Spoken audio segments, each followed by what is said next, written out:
A Maria Zélia de Porto Alegre, padre, diz assim: a pessoa quando morre fica dormindo até a ressurreição dos mortos? Essa é boa. Sabe que eu tinha um aluno evangélico na aula de Mariologia, eu era professor de teologia, sobre o significado da figura de Maria, e chama Mariologia. E aí tudo ia muito bem nos dogmas. Sabe que os evangélicos acreditam no dogma da virgindade antes e durante o parto. Durante o parto. Eles têm dificuldade depois do parto, mas depois do parto também não é tão essencial, mesmo para os católicos. Até a Imaculada Conceição, até a Assunção, não tinha problema.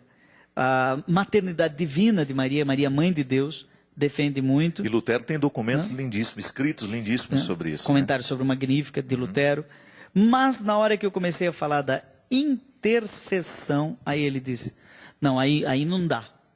Eu falei, mas por quê? Fez igual os pagãos com Paulo. Olha, aí não, passa outra hora.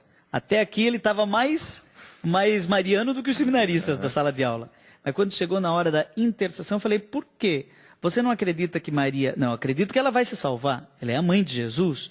Mas, no momento, ela não está em condição de rezar. E por que não? Porque ela está dormindo. Falei, como assim? Então, porque todos que morrem adormecem.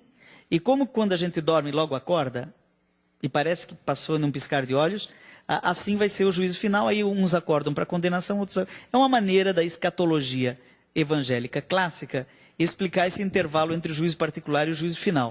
Para nós católicos, não.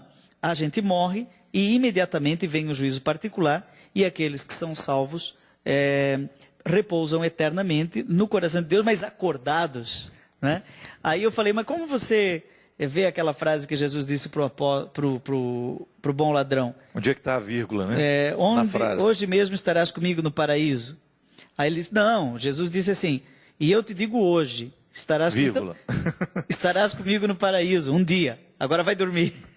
Porque é engraçado que essas questões escatológicas, é muito difícil. Outro dia... Você deu aula de escatologia, né? Eu dei aula de escatologia.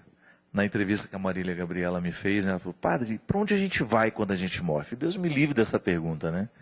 Porque eu não morri, não tenho notícias de quem morreu, não quero ter por enquanto.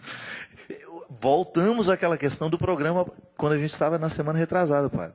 Mais uma vez a gente tem necessidade de materializar a fé. Nós não conseguimos dizer que é uma esperança, e sobre isso descansar. Pior do que materializar o passado é querer antecipar o futuro. Pelo amor de Deus, seria uma imbecilidade da nossa parte querer materializar esse futuro. Perde a graça. Para onde eu vou quando eu morrer, eu não sei. Eu também me alimento de esperanças. Fábio, você olha a sua agenda às vezes. Eu estava olhando esses dias a sua agenda de show. Eu estou mais ou menos parecido agora. Eu já tenho assim agenda para 6 meses. A cada dia, hora por hora, eu sei onde que eu tenho que ir, onde é que eu tenho que ser... Você começa a olhar, às vezes eu até deleto, eu fico olhando assim, uma semana, o que eu tenho. Porque se eu ficar olhando 2 meses, eu fico pensando, meu Deus, será que eu vou dar conta disso tudo? Às vezes eu fico olhando assim, segunda, esse dia eu passei em Juazeiro do Norte, né? Disseram assim, o Fábio está aqui no dia 1º, ele chega em Natal, ele diz, não, o Fábio vai estar aqui no dia 2. Eu falei, mas peraí, vai do dia 1º, dia 2, dia 3, dia 4. Então, quer dizer... antecipar o futuro é aquilo que você disse, é uma idiotice, é uma imbecilidade, porque é perder a graça justamente desse advento permanente de Deus que vem chegando, que nos surpreende. Né? Eu não tenho nenhum receio de estar fazendo com isso um estrangulamento da escatologia final, né? Mas eu acredito que a melhor forma de nós vivermos a escatologia é a dimensão histórica que ela nos sugere. Então, eu vou morrer. Sobre isso, eu não sei muito o que dizer. Então, eu vivo o comprometimento com essa escatologia futura, como? Vivendo bem o meu dia de hoje.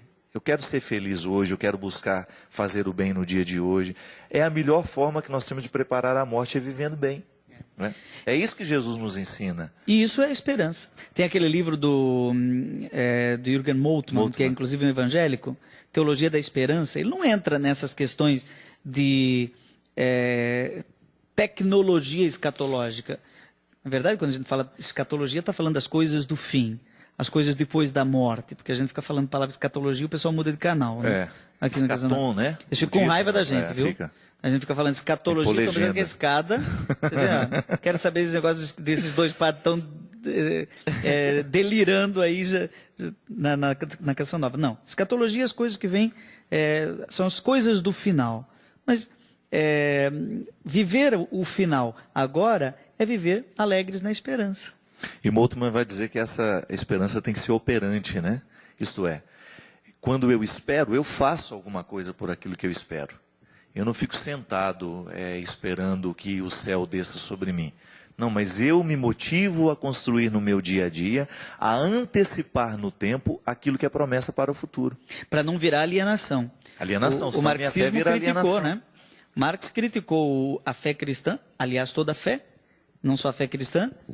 O homem de fé seria um homem alienado porque ele, como que toma um analgésico diante das dores da vida. Então ele diz, está doendo esse salário baixo, está doendo esse desemprego, está doendo essa violência, toma o remédio, não vou dizer o nome do remédio, toma tal analgésico que passa, né?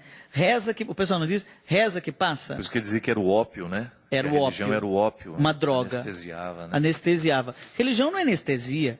Pelo contrário. Né? Uma paz inquieta, né? Como uma paz inquieta, diz o Padre Zezinho. Mas engraçado que os evangélicos colocaram no lugar da esperança a utopia. Althusser, por exemplo, colocou a utopia. A palavra utopia, por mais que a gente use às vezes de maneira poética, significa um não lugar para onde você caminha. Você caminha não sabe bem para onde. Nós não temos uma utopia, nós cristãos. Nós temos uma topia, nós temos um lugar para onde nós caminhamos, chama céu. Não é? E ele existe e eu tenho certeza de fé que vou para algum lugar. Vou para o colo de Deus, né? E isso nos basta. Agora, se esse céu fica fazendo o loteamento dele, né? Onde é que eu vou morar, se eu vou ficar na antecipação. esquina, se eu vou ficar de fundo, pelo amor de Deus, né? Já houve outros tempos que a teologia criou o limbo, né? O limbo era o seguinte, criancinha não nasceu, morreu antes de nascer. Ser batizada. Não foi batizada. O batismo é necessário para a salvação. Ela foi para o céu ou para o inferno? Não foi para o inferno, imagina uma criancinha. Mas tinha pecado original. Então não pode ter ido para o céu. Aí o teólogo que não quer... Não deu tempo de batizar. O teólogo não quer dizer nem que foi para o céu, nem que foi para o inferno, porque não dá para dizer. Cria um terceiro lugar. Cria um lugar inexistente. Isso é uma utopia, né? Um lugar não lugar. E diz, a criança, ao invés dele dizer não sei, que seria mais honesto. Ele diz assim, ela foi para onde? Ela foi para o limbo. Aí o Papa Bento XVI, já quando era cardeal, em 1989, ele deu uma entrevista dizendo que a igreja não perderia nada se acabasse com a hipótese teológica do limbo. E agora, como Papa, ele simplesmente disse, olha, esse negócio aqui, vamos esquecer, que é sinônimo disso. De não sei. Né? A gente não sabe, deixa Deus decidir. Aliás, é uma inteligência brilhante, né? Bento XVI é de uma... Isso me surpreende a cada dia. Ele é de uma inteligência, de uma capacidade de reflexão. E, Fábio, de uma disciplina germânica. Você viu esses dias que ele quebrou a mão no banheiro? Mas você percebeu o detalhe? Quebrou a mão que depois os médicos tiveram que fazer uma cirurgia por pino. Então deve ter sido sério. Só que antes de ir para o médico, ele rezou a missa e depois tomou café. Não é mesmo? Aí depois ele foi para o médico colocar o pino. Eu acho assim surpreendente, que força que tem esse homem. Eu tive muita dificuldade quando ele foi eleito, né? Eu pensava, meu Deus, será que nós vamos viver? Tinha um medo de um retrocesso, né? De algumas questões que João Paulo II tinha avançado. Mas eu vejo que ele tem conduzido com muita cautela, né? Muita cautela, muita... O Bento XVI é o terror dos extremos. Dos extremamente reacionários, revolucionários. E dos extremamente conservadores. É um homem equilibrado, né? É um homem equilibrado. Um equilíbrio